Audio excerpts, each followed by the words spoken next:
시니어가 중심이 되는 세상, 당신의 라이프를 밝혀드리겠습니다. 행복한 시니어를 위한 라이프 길잡이. 시니어 라이프 온. 안녕하세요, 박건입니다. 안녕하세요, 윤지우입니다. 네, 지우 씨 반갑습니다. 반갑습니다. 네, 우리 지우 씨는 네. 죽음에 대해서 좀 생각해 본 적이 있어요? 평소에는 사실은 생각해 본 적이 좀 없었는데 네. 제가 이제 시니어 라이프 온 방송을 진행한 지 그렇죠. 거의 1년이 다 돼가는 것 같아요. 네. 그 시간 속에서 가끔씩 좀 생각해 볼 때도 있는 것 같아요. 그럼 어떠세요? 저도 이렇게 뭐 생각해 본 적은 없는데 여기 비슷하게 시니어 라이프 온을 하면서 조금씩 생각을 하게 됩니다. 사실은 오. 예전에는 이제 죽음하면은 이제 네. 좀 입에 담기가 좀 그쵸. 굳이 어렵고. 벌써부터 왜 그런 생각을 하냐. 네, 슬프고. 맞아요. 근데 또 요즘 젊은 분들은 좋은 마무리, 잘 또 어떻게 죽느냐. 웰 다잉이라고 하잖아요. 그쵸. 이게 또 좋은 삶이다. 미리미리 준비하는 게 또 그런 이야기를 또 많이 하고 계시더라고요. 네, 맞아요. 또 제 주변에 보면은 그 장기 기증 신청을 한 지인들이 꽤 있어요. 그러니까 열심히 내 인생을 살다가 갈 때도 뭔가 이렇게 도움이 되겠다라는 그런 그래요? 마인드가 저는 굉장히 멋진 것 같더라고요. 예, 맞습니다. 예.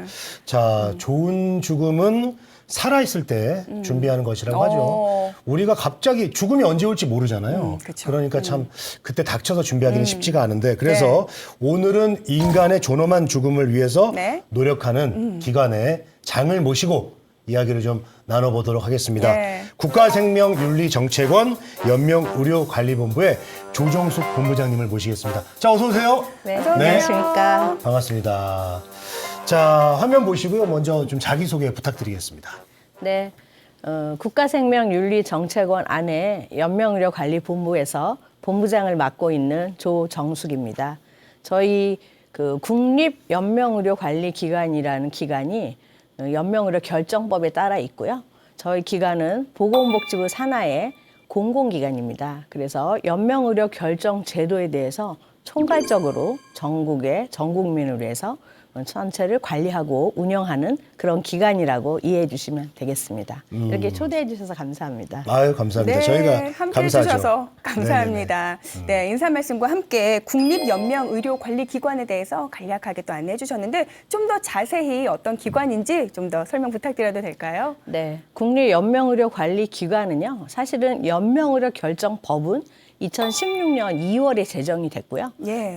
법이 제정된 이후 2년 정도 준비 과정을 거쳐서 2018년 2월에 국립연명의료관리기관이 이제 처음 업무를 시작하게 됐습니다. 그래서 네. 국립연명의료관리기관은 연명의료 결정과 관련된 모든 업무를 총괄하는 그런 기관이 되겠는데요. 네. 이제 가장 대표적인 거는 이 서식을 작성할 수 있는 기관이 두 가지 유형이 있거든요. 예. 하나는 이제 사전연명 의료의향서를 쓸 수 있는 등록기관. 네. 그리고 의료기관 윤리위원회가 설치된 의료기관. 이 두 개의 기관, 두 유형의 기관을 예. 저희가 총괄 관리하고 있고요. 전국에 다 합치면 지금 한 1240개 네. 정도의 기관을 관리 운영하고 함께 하고 있습니다. 그리고 이제 이 업무 연명의료 결정 제도에 따라서 업무를 수행하고 계신 분들의 네. 교육에 굉장히 역점을 두고 있습니다. 그래서 여기서는 의료기관에 계신 의사 선생님을 비롯한 의료인들 대상의 교육, 네. 그리고 등록기관에서 또 상담 업무를 담당해 주시는 분들에 대한 교육, 예. 이런 게 굉장히 중요하고요.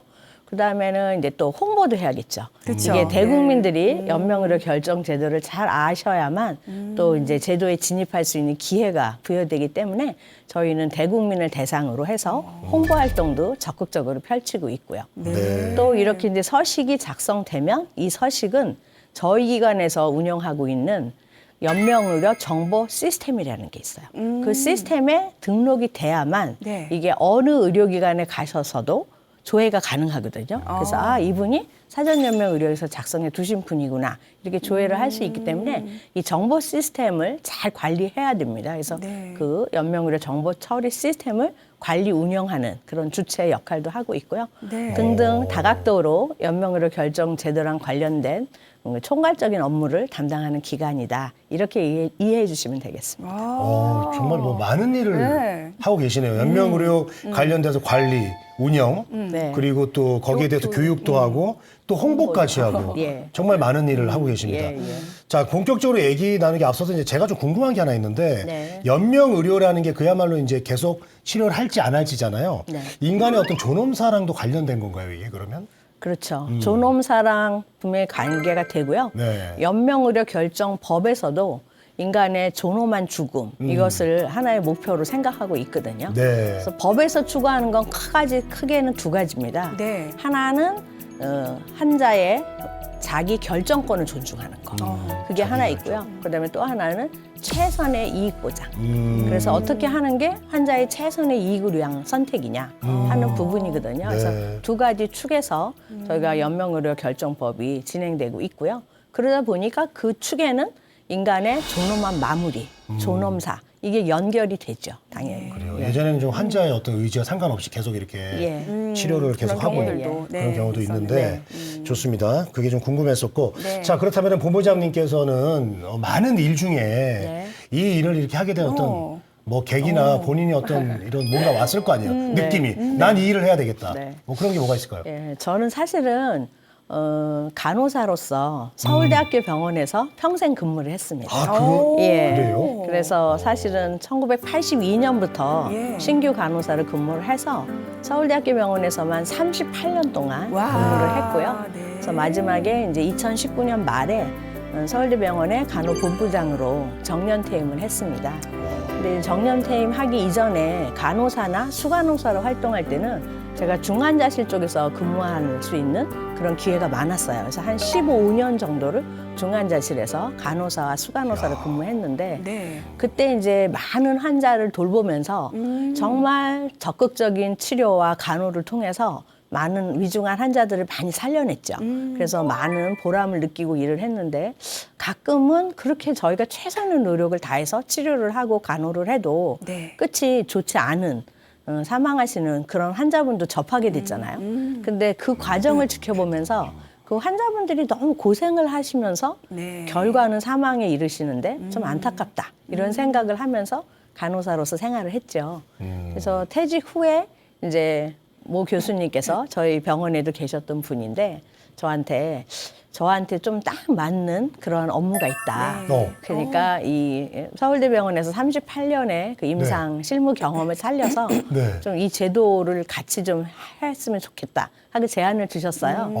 근데 그때 좀 고민하다가 네. 제가 처음엔 잘할 수 있을까 했는데 고민해 보니까 제가 평소에 느꼈던 갈등이나 이런 것과 연결이 되더라고요. 아. 그래서 그러면 한번 힘을 합해서 적은 힘이나마 열심히 해봐야겠다 해서 2020년 3월부터 이 업무를 시작했거든요. 네. 그래서 지금 이제 만 5년이 넘었네요. 6년 차를 맞이했습니다. 38년을 했고 이제 한평생 의료를 하셨는데 네. 또 지금 5년. 새로운 일이 5년 되셨고 예. 그야말로 한평생을 이렇게 의료 쪽에 봉사하고 계시네요.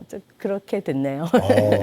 대단하십니다 정말. 너무나 예. 자연스럽게 이렇게 몸담게 되신 것 같으면서 많은 경험까지 살려서 함께 네. 해주시는 것 같은데 자 말씀 중에 연명의료 결정제도 이게 저는 뭐 많은 분들도 어렴풋이 많이 들어보셨겠지만 네. 정확한 의미는 또 모르시는 그래요. 분들도 많으실 것 같습니다. 정확히 무엇일까요? 그러니까 연명의료 결정 제도라는 거는요. 예.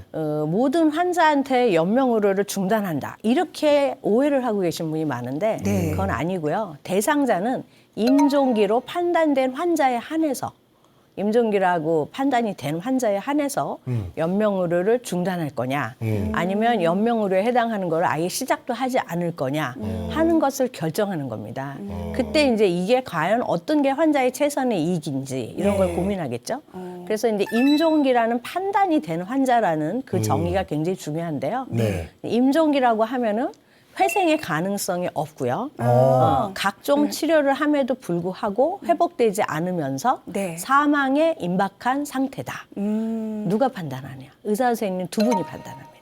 그래서 환자를 계속 지속적으로 치료했던 담당 의사 선생님이 1차 판단하시고요. 네. 그래서 해당 분야의 전문의 선생님이 2차 판단하셔요. 그래서 두 분의 의사 선생님이 이분은 우리가 여태까지는 적극적으로 치료를 해왔지만 네. 이제는 더 이상 치료해도 회생될 가능성이 없고 단지 그러니까 생명만 연명하는 연명. 그야말로 그런 상황이라고 판단되는 환자가 임종기다라고 판단이 됩니다. 네. 그럼 이 환자에 대해서 연명의료를 할 거냐 말 거냐.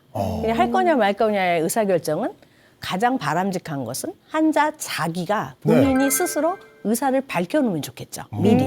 그래서 나는 이런 상황이 됐을 때 연명으로 받고 싶지 않다. 않다. 이렇게 의사를 밝혀놓은 서식이 있으면 네. 그 환자의 자기결정권에 따라서 연명의료를 중단할지 아니면 마땅히 시작해야 될 상황인데 안 하면 뭐 생명에 위협이 있는 예. 그런 상황인데 하지 않기로 결정하는 거. 이게 이제 쉽게 말씀드려서 연명의료 결정법에 따른 제도다. 이렇게 이해하시면 되겠습니다. 네. 오, 그렇군요. 그래요. 아, 두 분의 의사 선생님이 결정을 예, 하시는군요. 그렇습니다. 근데 그런 상황까지 인종기라고 지금 설명을 네. 해주시는 그런 상황이 되면 보통 호스티스 병동으로 가는 게 아닌가요? 아니요, 그렇지 않습니다. 아, 그렇진 않습니까? 예, 응급실에 와서 아. 응급실을 통해서 중환자실로 갈 네. 수도 있고요. 어. 응급실 통해서 입원하셔서 입원실에 계실 수도 있고 또 아니면 외래 진료를 하다가 병실이나 중환자실에 계실 수도 있습니다. 그래서 환자 상태는 이제 보통은 응급실, 병실, 중환자실 이런 곳에 있게 되고요. 네. 사실은 오히려 호스피스 병동이라는 것은 이제 임종기를 맞은 환자, 요거는 조금 더 빨리 말기부터도 할 수가 있는데요. 그러니까 더 이상 치료를 하지 않겠다 했을 때 이제 연명의료를 유보하고 호스피스 병동에 가시는 케이스는 많겠죠. 예. 네. 자, 그러면 이제 아까 설명해 주신 이 연명의료 결정제도 이게 우리나라 지금 도입돼서 한 지는 얼마 안 됐죠? 네. 이 그러니까- 배경이 어떻게 됩니까? 예, 저희가 이제 2018년 2월부터 제도는 시행이 됐고요.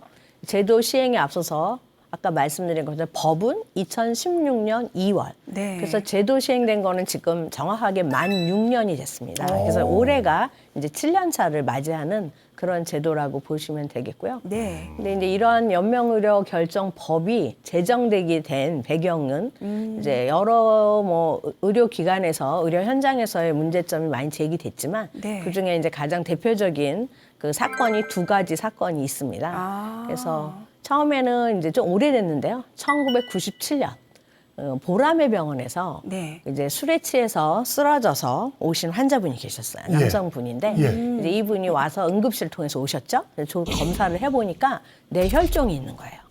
그래서 이제 뇌혈종 제거술을 빨리 검사 준비를 해서 수술장에 가서 혈종을 제거했어요. 네. 근데 이제 혈종을 제거하고 나서 이분이 자가호흡이 없는 거예요.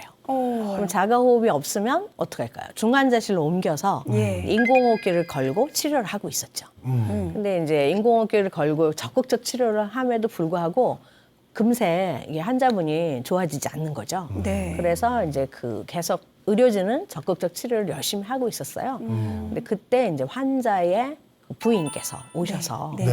솔직히 우리는 이 중환자실에서 계속 발생하는 의료비를 감당할 여력도 안 되고 그리고 중환자실에 환자분이 계셔도 보호자 대기실에 한 번 정도는 보통 응급 상황에 대비해서 계시는 경우가 많거든요. 예. 그래서 이렇게 한 명은 계속 본인은 대기실에 대기를 해야 되는데 이분은 이제 생활도 굉장히 어려우시기 때문에 본인이 하루하루 생계도 책임져야 되는데 여기에 이제 붙잡혀 있는 거죠. 그래서 저희 남편을 집으로 모셔가게 해달라.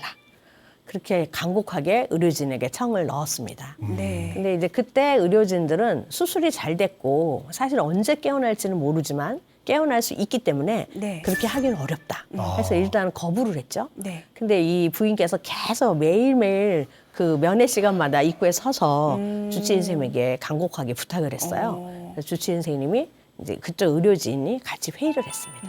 그래서 이런 경우에 우리가 어떻게 의사결정하는 게 맞을까 그랬는데 그때 이제 이 환자분도 굉장히 중요한데 사실 환자분의 가족들도 사실 이 생활이 엉망이니 이것도 무시할 수 없다. 네. 그렇죠. 그리고 우리는 정확한 거는 언제 깨어날 수 있을지 중환자실에서 언제 나갈 수 있을지를 확신할 수 있으면 날짜를 말하겠는데 네. 또 그게 자신이 없으신 상황이, 거죠. 확실하진 네. 않죠.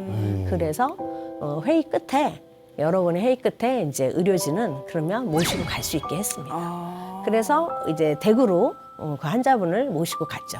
엠브라고 아세요? 이렇게 고무로 된 주머니로 된 호흡하는 게 있거든요. 네, 인공호흡. 어렸을 때 예, 그래서 이걸 인공호흡을 해서 구급대를 해서 대구로 모셨는데 이 엠브를 제거하고 나서 5분 이내에 환자분은 사망하셨습니다. 아, 집에서. 예, 댁에서. 근데 이 소식을 듣고 환자분의 네. 누나가 이제 놀래서 온 거죠. 그래서 환자분의 누나가 난리가 났습니다. 어떻게 중환자실에서 적극적 치료를 했더라면 우리 남동생이 잘 회복돼서 정상 생활을 할 수 있는데 이렇게 할 수가 있느냐. 그래서 이제 이 누나가 소송을 했어요. 그래서 그때 그 의사결정에 관여했던 의료진, 그리고 뭐 그 옳게에 대한 미움과 뭐 네. 다 이게 함께 어우러서 소송을 했는데 이때 판결이 굉장히 오래 걸렸거든요. 1심, 2심, 3심까지 갔는데 예. 어떻게 났나요? 결론은 네. 살인 방조죄로 그 의사결정을 한 의사들이 네. 살인 방조죄로 판결이 났습니다. 그래서 이 보라매 병원 사건 이후로는 의료진이나 의료 현장에서는 어떠한 경우를 하더라도 환자나 예. 보호자가 원하던 어쩌던 거기에 따라서 의료를 중단하는 건 있을 수 없다. 중단하면 오히려 우리가 처벌을 받는다. 이렇게 해서 굉장히 방어적인 흐름으로 진행이 됐습니다. 의사 선생님들도 참 힘드시겠어요. 힘들죠. 근데 그로부터 한 10년이 또 흘렀어요. 네. 그래서 2008년이 됐는데 이번에는 세브란스 병원의 네. 김할머니 사건이라고 있습니다. 김할머니 이거는 사건이요? 우리가 이제 예, 많이 요거는 네. 아시죠? 네. 요게 바로 연명의료 오래됐는데. 결정법에 직결되는 그 사건인데요. 예. 그래서 2008년에 이제 김할머니인데 처음에 오실 때는 폐렴이 의심돼서 오셨는데 네. 이제 진료를 하다 보니까 폐암이 의심된다 이렇게 됐습니다. 그래서 폐암을 확진을 하기 위해서는 이제 폐 조직 검사를 하거든요. 그래서 폐 조직 검사를 하는데 폐 조직 검사를 하면서 약간 과량 출혈이 됐습니다. 원래 폐 조직 검사가 좀 출혈의 위험이 많이 높거든요. 네. 그래서 이제 검사를 하고 나서 이분이 이제 혼수 상태에 빠진 거예요. 식물인간 상태로. 그래서 78세 할머니시고 그래서 다시 또 중환자실로 옮겨서 이분을 이제 인공호흡기를 걸고 치료를 적극적으로 하고 있었죠. 근데 이번에는 누가 왔냐면요. 그 할머니의 며느리가 되시는 분이 찾아왔어요. 찾아와서 우리 어머님은 평소에 이런 상황이 되면 나는 인공호흡기 걸고 뭐 하고 이런 거 하고 싶지 않다. 그런 얘기를 자녀분들에게 누누이 하셨대요. 예. 그러니까 어머님이 그렇게 말씀하셨었으니까 그냥 어머님의 뜻에 따라서 모시고 가는 것도 아니고 여기서 인공호흡기를 제거해달라 그랬어요. 그러니까 세브란스 병원의 의료진들은 인공호흡기 제거를 할까요? 못하죠. 못하죠. 네. 안 예. 되죠. 그 10년 전에 보라매 병원 사건이 떠오르니까 그렇죠. 절대 안 됩니다. 그렇죠. 저희는 끝까지 최선을 다해야 합니다. 하고 이제 방어적으로 되다 보니까 여기에서도 이 며느리랑 자식들이 아들 며느리 뭐 딸 사위 이렇게 해가지고 요거를 또 이제 가처분 신청을 했습니다. 법원에. 그래서 판결이 진행됐는데 거기에서 최종적으로 판결 난 것은 네. 할머니의 인공호흡기를 제거해서 할머니가 평소에 나는 이럴 때 연명을 받고 싶지 않다는 의사도 밝혀놨고 그리고 환자가 회복될 수 있는 상황인지 아닌지 모르는 상황에서 할머니의 최선의 이익 보장은 무엇이냐. 그래서 할머니를 위해서 인공호흡기를 제거하라. 이렇게 판결이 났어요. 그래서 사실은 그 2008년에 세브란스 병원의 김할머니 사건이 연명의료 결정법을 제정하는데 그 초석이 된 그래요. 그런 사건이라고 볼 수 있습니다. 최초로 네. 의료 현장에서 합법적으로 인공호흡기를 제거하게 됐죠. 그 건이 돼서 2000 이제 그 건을 계기로 해서 사회적으로 공론화하고 이런 합의체를 거쳐서 네. 이제 연명의료 결정법, 연명의료 결정 제도가 탄생됐습니다. 야, 이렇게 말씀을 듣고 보니까 정말 중요한 제도라는 생각도 들고요. 네. 또 너무나 설명을 잘해주신 나머지 저희가 확 이렇게 몰입해서 이제 설명을 들었던 것 같은데 좀 더 깊이 있게 알아봐야 될 것 같다는 생각이 듭니다. 먼저 연명 의료는 구체적으로 어떤 의학적 시술을 뜻하나요? 네. 주로 이제 연명 의료는요. 네. 법에서 정하는 게 4개가 있습니다. 그래서 선생님들 아시는 것처럼 심폐소생술하는 예. 거, 그다음에 인공호흡기 거는 거, 그리고 혈액투석. 투석. 예, 혈액투석, 그다음에 암 환자들이 하는 항암요법 이런 것들이 이제 법에서 정한 4가지의 연명 의료에 해당하는 거고요. 네. 그다음에 대통령령으로 추가된 게 4가지가 있어요. 그래서 여기에서는 이제 수혈, 그다음에 혈압 상승제 투여, 예. 네. 그리고 이제 그 체외 순환이라고요. 기계 밖으로 혈액을 빼서 산소화 시켜서 들여보내는 게 있거든요. 그쵸, 그쵸. 그래서 큰 병원에 이제 중환자실에서 하게 되는데 예. 그 체외 순환술이 있고요. 그리고 마지막으로는 그 담당하는 의사 선생님이 판단하는 환자의 최선의 이익 보장을 위해서 시행할 수도 있고 중단할 수 있는 시술 해서 보통은 이 8가지를 연명 의료다 이렇게 얘기합니다. 그래서 네. 이제 일반 국민들께서는 간혹 연명 의료 그러면 아무것도 안 하는 게 연명 의료를 중단하는 걸로 그렇게 오해를 하시는데 네. 이 8가지 항목에 해당하는 것을 중단할 수 있는 거고요. 연명 의료를 중단한다 하더라도 끝까지 해야 되는 게 있어요. 이거는 환자의 편안한 안위를 도모하기 위해서 해야 되는 게 있는데 일단은 암 환자들이 끝에 말기에 느끼는 게 뭐예요? 통증이잖아요. 예, 예. 그래서 통증 완화를 위한 처치. 진통제 같은 끝까지 거. 진통제 해주셔야 됩니다. 그리고 물.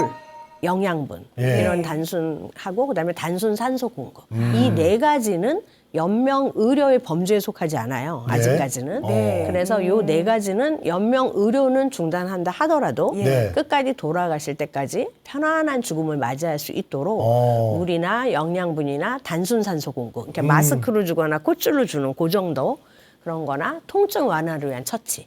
이거는 끝까지 한다. 네. 그래서 이제 암 환자분들이 통증 완화를 위한 처치 이게 굉장히 관심이 많으세요. 나는 초기 암 진단을 받았는데 내가 이런 서식을 써놓으면 나는 끝에 그 통증을 고스란히 내가 다 감수하면서 죽어야 되는 거죠. 그래서 겁나서 못 쓰겠어요. 그래요. 그럴 수도 그런데 있겠네요. 그건 사실은 아니다. 암 환자들이나 어떠한 통증이라 하더라도 예. 통증 완화를 위한 처치는 끝까지 해야 될 네. 법으로 규정이 되어 있습니다. 예, 그거는 명확하게 그래요. 아시면 네. 아마도 의사결정하는데 좀 도움이 되실 것 같습니다. 그래요. 통증 완화에 관련된 것은 그래도 끝까지 최선을 다한다. 네, 맞습니다. 연명이라는 게 이제 뭐 명을 연장하는 거잖아요. 말 연장하는 그대로. 거죠. 예, 그렇죠. 알겠습니다. 자, 그렇다면 이제 연명 의료 결정제도 이거를 일반인들이 어떻게 이용을 할 수 있는지 좀 궁금하거든요. 그러니까 연명의료 결정 제도에 따라서 예. 나는 내가 임종기가 됐을 때 나는 연명을 받고 싶지 않다. 이런 거를 서식으로 법정 서식으로 미리 의사를 밝혀놓을 수 있거든요. 근데 미리 밝혀놓는 서식은 두 가지가 있어요. 네. 근데 하나는 사전 연명의료 의향서. 좀 용어가 길고 어려워요. 네. 그래서 띄어쓰기를 좀 하셔야 됩니다. 사전에 사전? 연명의료에 대한 본인의 의향을 네. 밝혀놓는 서식. 그래서 사전 연명의료 의향서 이렇게 할 수 제목에 있는데요. 뜻이 숨어 있는데요. 숨어 있죠. 네, 예. 사전에 내가 결정하겠다 예, 이거 예, 아닙니까? 그겁니다. 그래서 요거는 19세 이상 성인이면 누구나 작성할 수 있습니다. 아플 때 작성하는 게 아니라 건강할 때부터 네. 작성할 수 있는 서식이 바로 사전연명의료 의향서라는 서식이 있습니다. 저희도 작성할 수 있네요. 그럼요. 그렇죠. 다 19세 대한민국 이상이면. 국민이면 누구나 미리 다 할수 있다. 19세만 넘었으면 네. 작성할 수 있는 그 서식이 작성 있어요. 좀 해요. 같이 하러 가실까요? 예. 네. 그런 서식이 네. 하나 있고요. 그다음에 또 하나는 이제 말기부터 작성할 수 있는 서식인데 요거는 의료기관에서 작성할 수 있어요. 그래서 의료기관에서 진단을 말기 이후라고 판단이 된 경우 말기도 괜찮고 임종기도 괜찮습니다. 그래서 말기 이후로 판단된 환자들을 네. 작성할 수 있는 서식이 연명의료 계획서라는 게 있습니다. 이 계획서는 의료기관에서만 작성할 수 있고 네. 작성할 때 설명을 하거나 도움을 주는 거는 담당 의사 선생님께서 환자의 뜻을 파악해서 작성을 해서 저희 연명의료 정보 처리 시스템에다 등록해 놓는 서식이죠. 근데 그러니까 한마디로 개인이 쓰는 것과 기관이 쓰는 이렇게 두 그렇죠. 가지로 나눠져 있네요. 그러니까 계획서는 의사 선생님이 이분이 말기라고 판단되면 환자분에게 이러이러한 제도가 있는데 본인은 지금 당신은 말기다. 그런데 혹시 연명의료에 대해서 어떻게 생각하시냐. 그래서 연명의료 결정제도 이런 거고 이때 받을 수 있는 범위는 어디까지고 그럼 중단하는 건 뭐고 이런 총체적인 설명을 조근조근 다 해드리고요. 그리고 이제 질의응답을 통해서 궁금한 걸 다 확인하신 다음에 그러면 나는 더 나빠져서 내가 임종기가 됐을 때 나는 연명을 받고 싶지 않아요. 네. 하면 쓸 수 있는 서식이 연명의료 계획서죠. 근데 이제 말기부터 작성하게 되니까 이거는 누구나 작성할 수 있는 서식은 아니죠. 네. 그래서 저희가 이제 미리 작성하면서 준비해 놓을 수 있는 서식은 사전 연명의료 연명의료 의향서입니다. 그래서 요거는 19세 이상이면 누구나 작성할 수 있고요. 네. 작성할 수 있는 기관은 보건복지부가 지정한 등록기관에 가서 작성해요. 오. 근데 이 등록기관이 어디냐? 네. 이 등록기관이 보통 이제 제일 많이 전국적으로 있는 거는 건강보험공단. 건강보험공단이 지역본부도 있고 지사 출장소가 예. 지자체별로 다 설치되어 있거든요. 예. 거기에 가서 작성할 수가 있겠고요. 네. 또 요즘에 보건소도 많이 설치가 되어 있습니다. 보건소 보건소요. 중에도 전국의 한 70%의 보건소는 설치가 되어 있기 때문에 보통은 아마 거주하시는 지역에 보건소에 가서 쓸 수도 있고 또 의료기관 중에도 등록기관을 하겠다고 자원해서 의료기관에서 그런 업무를 해주는 곳이 있거든요. 아, 그래서 그렇군요. 의료기관에 가셔서도 작성할 네. 수가 있고 또 최근에는 이제 노인복지관이나 또 비영리기관 이렇게 해서 유형은 한 크게 5가지인데 자기 집에서 거주하는 곳에서 가까운 곳에서 편히 미리 가서 작성할 수 있죠. 그래서 쉽게 접근할 수 있는 곳은 이제 건강보험공단 또는 보건소가 아직까지는 좀 접근하기가 편하실 것 같습니다. 그렇군요.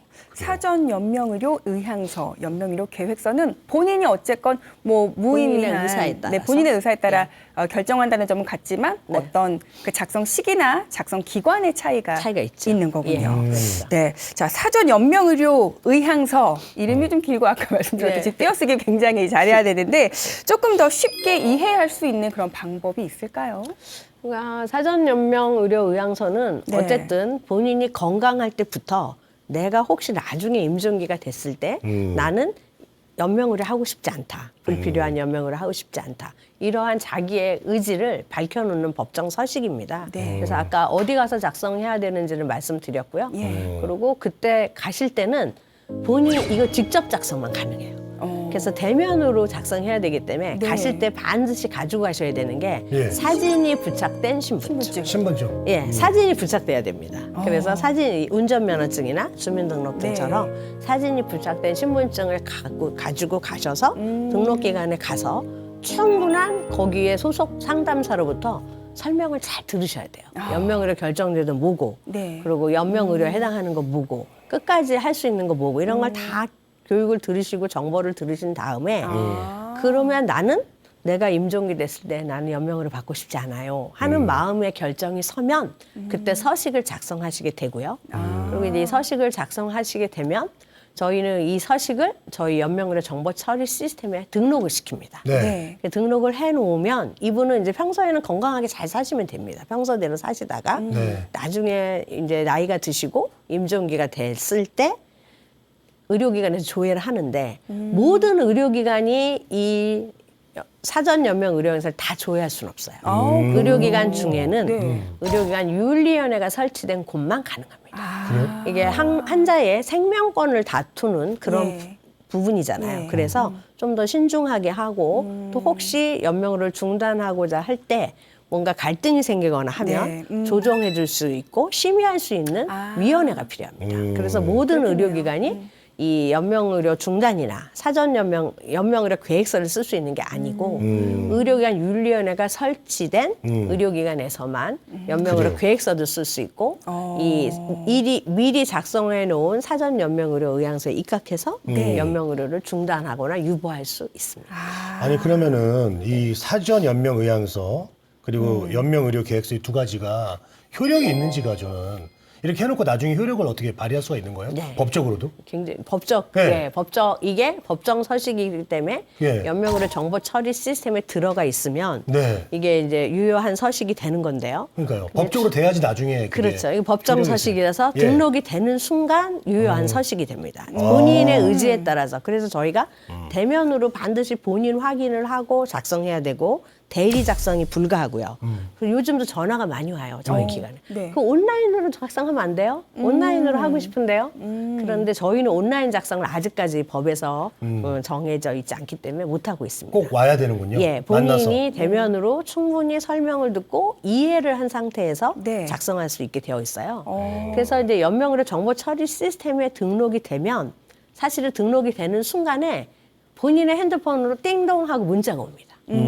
그래서 본인의 사전 연명 의료 의향서는 연명의료 정보 처리 시스템에 안전하게 등록되었습니다 하고 예. 알려드리는데 사실 그거 자체로 법적 효력이 있고 유효합니다. 유효한 서식이 되기 때문에 네. 내가 임종기가 됐을 때 연명으로 중단할 수 있어요.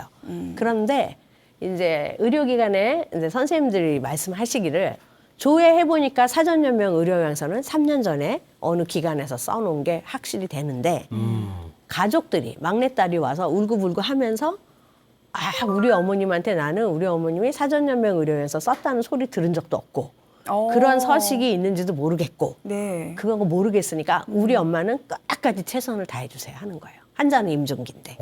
그래서 이제 그건 본인이 했는데 본인이 했죠. 근데 본인이 했는데 이제 그게 가능한가요? 의료진의 의사 선생님들이 네. 굉장히 난감하다는 거예요. 그렇죠. 난감하죠. 환자의 자기 결정권을 존중해 주는 게 연명의료 결정법인지라 그게 중요한 건데. 거기에 입각해서 사전 연명의료 의향서를 작성해 두셔서 환자의 뜻을 존중해 주려면 연명의료 중단하거나 유보할 수 있거든요. 네. 근데 보호자들이 울고불고 난리치면 그 앞에서 보호자들이 동의를 하지 않는데 인공호흡기를 띄는 거가 쉽지 않죠. 암만 의사 선생님이라도 불법은 아니에요. 그렇지만 네. 그래도 환자나 보호자들의 동의를 거쳐서 인공호흡기를 뛸 수밖에 없잖아요. 네. 그래서 못하는 사례가 많으니 제발 좀 기관에서 그 교육을 좀 정확하게 해주세요. 홍보를 해주세요. 그거 굉장히 중요하겠네요. 예, 저희한테 요청이 있었습니다. 그래서 저희가 이제 사전연명의료원에서 작성하신 분께는 네. 아까 등록하는 시점에 시스템에 등록이 딱 되면 문자가 한번 간다 그랬잖아요. 예. 띵동. 네. 근데 그거 갖고는 불충분해서 저희가 사전연명의료원에서 쓰신 분에게는 플라스틱으로 된 카드를 댁으로 우편으로 일일이 다 배송해드려요. 네. 네. 그래서 그 카드 크기가 운전면허증 크기랑 똑같거든요. 그게 사전연명의료원에서 등록증이 갑니다. 그러면 또 어떤 분들은 어르신들이 주로 사전연명의료원에서 많이 쓰시는데 이걸 너무 고이 장롱 속 깊이 간직하고 계신 분도 계셔요. 근데 그렇게 하지 말고 네. 그 등록증을 갖고 계시다가 생신이거나 명절이거나 해서 자녀분들이 이렇게 다 모이는 경우 있잖아요. 네. 그럴 때는 이걸 딱 꺼내서 보여주면서 설명을. 나는 이렇게 사전연명의료원에서 써놨다. 내가 건강하게 잘 살다가 내가 임종기가 됐을 때 네. 나는 연명으로 받고 싶지 않다. 너희들은 내 뜻을 존중해달라. 자녀의 뜻에 의해서 끝까지 해주세요 이러지 말고 네. 내 뜻을 존중해달라. 그래서 요 세 마디를 꼭 해놓으라고 그렇게 교육을 하고 있어요. 그래서 사전연명의료원에서 쓰고 나가시는 분들에게 네. 저희가 마지막으로 등록증이 갑니다. 네. 한 달 안에는 받으시게 될 텐데 그 등록증을 받으시면 반드시 배우자나 자녀들과 함께 해서 가족과 함께 본인이 사전연명의료원에서 썼다는 사실 그리고 존중받았으면 좋겠다는 본인의 의지 예. 이거를 공유해달라. 그래서 이게 공유의 매체로 이 등록증 플라스틱으로 된 카드를 보내드리고 있어요. 좋은 아이디어인 예. 것 같아요. 그래서 이제 그걸 통해서 이제 많이 요즘 최근에는 가족의 반대로 해서 네. 연명을 중단을 못했다 하는 케이스는 확실히 좀 준 것 줄었나요? 같아요. 오. 예. 그리고 이제 점점 노년층만이 아니라 중년층, 장년층, 젊은 층으로 내려오면서 이 웰다잉에 대한 인식 예. 그런 게 많이 확대된 것 같아요. 그래서 자녀분들도 저 들었습니다. 뭐 안타깝지만 어머님이 뜻이 그러시니까 저희는 어머님 뜻을 존중해서 예. 어머님 뜻을 따르겠습니다. 마지막에 어머님하고 함께 지내는 시간을 좀 더 편안한 시간을 갖겠습니다. 이렇게 해서 자녀분들도 비교적 제도 초기보다는 굉장히 네. 많이 반응이 그렇게 해서 어머님 뜻이나 어르신들의 뜻을 존중해주는 쪽으로 쉽지 않아요. 네. 그렇게 변화되고 있습니다. 작성하고 딱 종료되는 게 아니라 작성 후에 설명하고 함께 네, 뜻을 예. 나누는 과정이 있기 때문에 네. 그 이후에 과정들이 굉장히 좀 순탄하게 중요하죠. 네, 예. 흘러갈 수 그래서 있는. 저희는 항상 작성 자체도 중요한데 네. 작성이 되면 연명으로 정보 처리 시스템에 반드시 등록이 돼야 이분이 편찮으셔서 의료기관 갔을 때 이분이 사전연명의료원에서 쓴 사람인지 알겠죠. 예. 주민등록번호하고 성함을 넣으면 뜨니까요. 그쵸? 그래서 조회 기능도 드리지만 가족들이 반대해서 연명의료 중단이나 유보를 못하는 경우를 막기 위해서 이 등록증을 활용한 정보 공유. 이걸 굉장히 강조하고 있습니다. 좀 궁금한 게요. 이제 설명을 충분히 듣고서 작성을 한다고 이제 들었는데 연명 의료 결정, 즉 연명 의료를 하거나 하지 않겠다는 그 결정에 있어서 가장 중요한 요소는 무엇일까요? 네. 네. 뭐 가장 중요한 요소는 서식을 작성할 때부터 저희는 이제 환자 본인의 자기의 뜻이 제일 중요하다고 생각합니다. 그래서 본인의 의지가 연명을 받고 싶은지 받고 싶지 않은지 이거가 이제 가장 중요하기 때문에 환자의 자기 결정권을 최대한 존중할 수 있는 쪽으로 가야 되는 게 맞다고 생각이 들어요. 근데 혹시 쓰고 가셨는데 네. 생각이 바뀌셨어요? 이거 괜히 쓴 것 같아. 나는 끝까지 치료를 생각이. 받고 싶은데 하면 철회할 수 있습니다. 네. 철회도 철회 가능하니까. 가능합니다. 그래서 혹시라도 본인의 생각이 바뀌었으면 철회할 수 있는 시스템도 있습니다. 다시 한번 번복할 수 있군요. 예. 그런데 뭐 철회 건수 비율은 굉장히 낮지만 거의 없을 것 같긴 해요. 거의 뭐 낮지만 그래도 혹시 마음에 변화가 있으면 네. 모셔서 철회할 수 있습니다. 네. 아유, 좀 더 살아봐야겠다. 또 그러실 그럴 수 수도 있고. 있죠. 네. 생각 바뀔 수 사람이. 있습니다. 예. 자, 그런데 이제 758개나 이제 전국에 등록 기관이 있다고 하셨는데 제가 이렇게 항상 이렇게 이런 어떤 제도나 좋은 것들을 보면 이런 거를 좀 많이 알면 좋은데 그냥 몰라서 넘어가는 경우가 굉장히 많아요.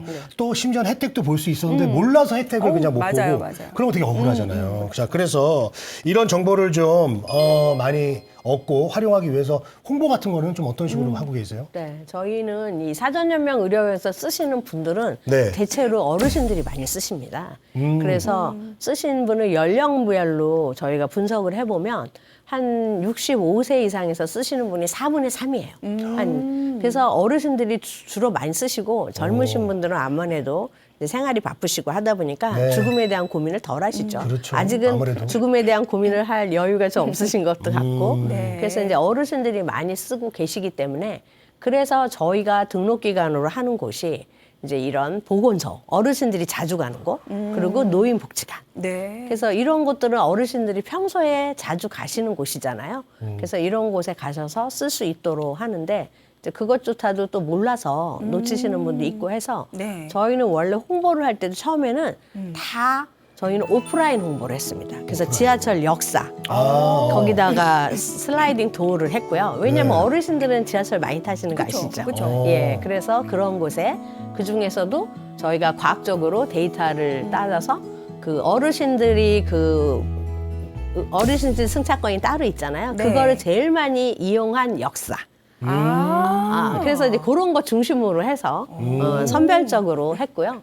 또 하나는 의료기관에 다니시는 분들이 암만 해도 좀 편찮으시니까 병에 노출되고 임종기를 맞이하실 가능성이 더 높잖아요. 건강하신 네. 분보다는. 그래서 서울 시내 빅5 병원에 가장 가까운 역 이런 쪽을 중심으로 해서 홍보를 했었고요. 근데 점진적으로 근데 노년층만이 아니라 그리고 노년층도 이제는 유튜브나 굉장히 온라인 활동을 많이 하시더라고요. 그래서 점진적으로 이제는 온라인 쪽으로도 홍보의 방향을 좀 가고 있는데 처음에는 저희가 그렇게 오프라인 중심의 홍보를 주로 했습니다. 그래요. 자, 그리고요, 이 연명의료 결정제도가 2018년에 이제 시행되었다. 이렇게 이야기를 좀 해주셨는데, 저는 참 이 국민들의 어떤 인식도 좀 중요한 것 같은데, 아직까지는 이걸 받아들이는 인식에 대해서 어떻게 생각하세요? 연명의료 결정 제도에 대해서는 네. 저희가 제도 시행한 거는 이제 6년이어서 7년 차를 맞이했지만 네. 엄청나게 빠르게 아주 폭발적으로 증가하고 있습니다. 아, 그래요? 그래서 처음에 제도를 들어봤다 하는 분들이 처음에 어르신들이나 전 국민을 대상으로 했을 때 처음에는 뭐 한 50% 이렇게 됐는데요. 지금 한 몇 년 사이에 지금 거의 90%는 와. 연명의료 결정제에서 들어봤다. 그리고 연명의료 결정제가 뭔지 나는 안다. 이렇게 답하시는 분이 많아요. 그게 이제 저희 나라가 이미 초고령 사회에 진입했잖아요. 네. 그러면서 초고령 사회에 진입하다 보니까 노인 인구가 많아졌고요. 이 노인분들은 지금 오늘 하루하루를 잘 사는 것도 굉장히 중요하지만 네. 나중에 닥쳐올 본인의 죽음에 대한 관심이 굉장히 많아졌어요. 그러면서 그러면 좋은 죽음을 위해서 나는 무엇을 준비할까? 그 준비하는 하나의 선택지가 연명의료 결정제도라는 거를 이미 어르신들이 많이 알고 계시더라고요. 그래서 굉장히 이 인식의 변화는 폭발적으로 증가했다. 그래서 저희 사전연명의료원에서 쓰신 분이요. 65세 어르신들 중에는 네. 20%가 넘었어요. 이미. 그렇군요. 그러니까 5분이 모이시면 그중에 한 분은 이미 쓰셨어요. 한 분 쓰셨고 이제 19세 이상 전체로 따질 때는 한 6.2% 썼습니다. 그렇지만 저희 제도의 그 역사에 비해서는 굉장히 빠른 속도로 쓰고 계시고 특히나 이제 어르신들이 많이 쓰고 계시다. 네. 그러면 머지않아 25%될 겁니다. 그러면 어르신들 중에 4분 중에 한 분은 사전연명의료 의향서를 썼다는 얘기는 그만큼 빠르게 확산되고 있다. 저희는 그렇게 평가하고 있습니다. 그렇군요. 이런 질문이 실례가 될지 모르겠지만 우리 조정석 본부장께서는 사전 연명의료 의향서 작성을 좀 하셨는지도 궁금해요. 예, 저 작성했습니다. 아. 제가 2020년 3월부터 근무하면서 네. 그 첫 달에 와서 작성을 했고요. 아. 그리고 제가 그 작성을 하면서 사전연명의료원에서 쓰면서 생각되는 고민이나 갈등이나 뭐 네. 이런 것들을 충분히 저 먼저 그거를 경험을 해야 그래야 쓰시는 분들이 뭐 때문에 힘들어하시고 어떤 고민을 하시는지 이해할 수 있을 것 같아서 네. 제가 먼저 썼고 저희는 가족들도 다 썼습니다. 그래서 이제는 이제 이렇게 다 쓴 거를 떠나서 네. 이제 전체적으로 국민들이 더 이 제도에 노출될 수 있도록 이렇게 노력을 해야 될 것 같고요. 네. 저희 상담사들에게 얘기합니다. 상담사분들 중에 혹시 사전 연명 의료에서 안 쓰신 분이 있으면 먼저 쓰시면 좋겠다. 아. 먼저 쓰시고 상담을 하기 시작하셔야만 그래도 좋은 상담을 하실 수 있는 기본이 되겠다. 이런 말씀을 드립니다. 자, 연명의료 결정제도가 많이 홍보가 되면서 사전 연명의료 의향서에 대해서 한 번쯤 들어보신 분들 굉장히 이제 많으시겠지만 또 오해들도 존재할 것 같습니다. 네. 예를 들어 뭐 위급한 상황으로 내가 응급실에 갔을 때 의향서를 썼다는 이유로 제대로 치료받지 못하는 또 상황이 있을 수도 있잖아요. 의향서 이런 거- 썼으니까. 네, 이런 그래요. 거는 사실인가요? 이제 아닙니다. 아니라고. 그거를 그래요? 걱정하는 분이 많아요. 이게 그래요? 쓰시면서 제가 혹시 사고를 당해서 갑자기 응급실에 갔는데 조회를 해보더니 이분 사전연명 의료에서 썼으니까 치료를 하면 안 돼 하고 중단을 하면 어떡하냐 이렇게 얘기하는데 그러면 안 되죠. 사실은 임종기라는 판단을 받기 전까지는 환자분들은 최선의 치료를 받을 권리가 있고요. 네. 의료진들은 최선의 치료를 할 의무가 있습니다. 그래서 절대 임종기 판단이 되기 전까지는 적극적 치료를 합니다. 그러니까 걱정 안 하셔도 되고요. 근데 이제 응급실에 오셔서 두 분의 의사 선생님이 충분한 검사를 하고 진료를 하시면서 이분은 더 이상 치료해도 효과가 없는 임종기다. 이렇게 판단됐을 때는 네. 그 서식이 유효할 수 있으나 그 전까지는 적극적 치료를 받을 수 있어요. 그러니까 그 부분은 너무 걱정 안 하셔도 될 것 그래요. 같습니다. 이건 뭐 진실 혹은 거짓 뭐 이런 예. 질문을 한번 드려봤고 저희가 시간이 없어서 자, 이 혜택을 좀 더 많이 받고 사람들이 또 많은 분들이 참여하시면서 더 제도를 발전시키기 예. 위해서 뭐 계획하고 있는 것들이 있으실까요? 어떤 게 있을까요? 네, 저희는 일단은 연명의료 결정제도가 인지도나 이해는 많이 늘었고요. 그렇지만 이제 보다 많은 분들이 참여를 하셔야 되기 때문에 참여가 그냥 정상 성인들 19세 이상 성인 이렇게 해서는 안 될 것 같고 이제 모든 취약계층도 누구나 다 참여할 수 있어야 될 것 같아요. 그래서 누구나 다 접근성을 높여야 되기 때문에 저희가 가장 요즘에 신경 쓰고 있는 것은 취약계층입니다. 취약계층? 예, 그래서 시각장애, 청각장애, 뭐 비문해인, 뭐 또 해외 이주 노동자들 있잖아요. 이런 분들 뭐 해서 또 그 기동성이 떨어지는 어르신들 이런 분들이 다 취약계층이잖아요. 쓰고 싶은데 네. 와서 써야 되니까 못 쓰는 분. 그런 분들은 그 보건소나 노인복지관에 전화하시면요 방문 상담 해드립니다. 그래요? 상담사가 직접 가셔서 방문을. 1대1로 다 설명드리고 네. 서식에다가 작성해서 도와드리거든요. 그래서 이제 어르신들 중에 요새는 1인 가구나 독거노인도 많잖아요. 그래서 이렇게 찾아오실 수 없는 경우는 전화 주시면 됩니다. 그러면 찾아가는 상담도 가능하다. 네. 이런 부분도 꼭 말씀드리겠습니다. 아, 그렇군요. 찾아오는 거는 좀 몰랐네요. 네. 좋은 정보를. 그래서 네. 이제 가능하면 대한민국의 국민이라면 누구나 접근성이 떨어져서 사전연명의료에서 쓸 수 없다. 그래서 연명의료 결정제에 진입 못한다. 이건 안 될 것 같아요. 그래서 그 접근성 확대를 위해서 이제 취약계층을 점점 늘리고 이제 그 다음에는 뭐 저희가 지금은 임종기로 국한하고 있는데 네. 이제 요걸 조금 더 말기로 가는 부분이랄지 뭐 그런 부분에 대한 걸 조금 고민하고 있습니다. 네. 와, 오늘 그 그래요. 방송을 함께 말씀드리면서 정말 도움이 많이 되었고 우리 시청자분들도 이런 연명의료에 대해서 조금 더 구체적으로 알 수 있는 그래요. 기회가 된 것 같은데 사실은 더 드리고 싶은 질문들도 너무나 많은데 시간이 이제 얼마 남지 않아서 오늘 못다 하신 말씀이나 또 마지막으로 이 방송을 시청하시는 분들께 하시고 싶은 말씀 있으시면 부탁드립니다. 네. 이제 모든 사람은, 인간은 지금 현재 굉장히 잘 살고 싶거든요. 사실. 잘 살고 싶은데 저희 연명의료 결정제도에 진입해서 사전연명의료요양서를 쓰시거나 하신 분들이 하시는 말씀이 있어요. 이렇게 사전연명의료요양서를 쓰고 보니 네. 오늘 하루하루가 너무 소중하대요. 그래서 오히려 오늘 하루하루를 충실하게 열심히 성실히 살아야 되겠다는 그런 욕구가 생긴다고 합니다. 그래서 사실은 연명의료 결정 제도에 맞춰서 서식을 준비해 놓는 것은 웰다잉을 위한 준비인데 이 웰다잉을 잘 준비하다 보면 결국 하루하루를 열심히 살기 때문에 웰빙하는 삶이 된다. 이런 말씀을 하시거든요. 네. 그래서 저도 그래서 그런 말 들을 때 저희가 가장 좀 흐뭇하고 뿌듯한 느낌이 들었고요. 그래서 모든 분들께서 존엄하고 또 편안하고 또 준비된 죽음을 맞이할 수 있는 게 모든 사람들의 꿈인 것 같아요. 그래서 저희는 현재의 삶은 과거에 자기가 어떻게 살았느냐가 반영이 돼서 현재의 삶이 이루어진다면 나중에 미래 중에서도 맨 끝인 마지막 죽음은 또 지금 무엇을 준비해 놓느냐에 따라서 나의 마지막 죽음이 결정될 수 있을 것 같습니다. 그래서 국민 여러분들께서도 이 마지막 삶의 마무리, 죽음에 대한 준비, 무엇을 할까? 연명의료 결정제도에 진입하신다면 그 한 선택지를 네. 이룬 게 아닐까, 저는 그런 말씀을 드립니다. 네, 참 오늘 많은 네. 생각을 또 하게 되네요. 사실은 네. 우리가 예전에는 좀 화두가 이제 어떻게 재밌게 살고 어떻게 살아갈 것인가가 화두였는데 요즘은 이제 내 인생을 어떻게 잘 마무리할 것인가. 맞습니다. 이거에 대해서 또 이제 또 주제가 좀 옮겨가는 것 같은데 오늘 거기에 대해서 정말 많은 이야기를 네. 듣고 저도 좀 많은 생각을 좀 하게 됐습니다. 네. 저희 둘도 이제 오늘 그걸 좀 작성을 해봐야 되겠다. 네. 그런 생각이 좀 드는 그런 맞아요. 시간이었던 것 네. 같아요. 자, 오늘 이렇게 너무 좋은 얘기 해주신 우리 국가생명윤리정책원 연명의료관리센터장 우리 조종숙 센터장님과 귀한 이야기 나눠봤습니다. 오늘 출연해 주셔서 감사합니다. 네, 감사합니다. 네, 아는 만큼 밝아지는 시니어 라이프.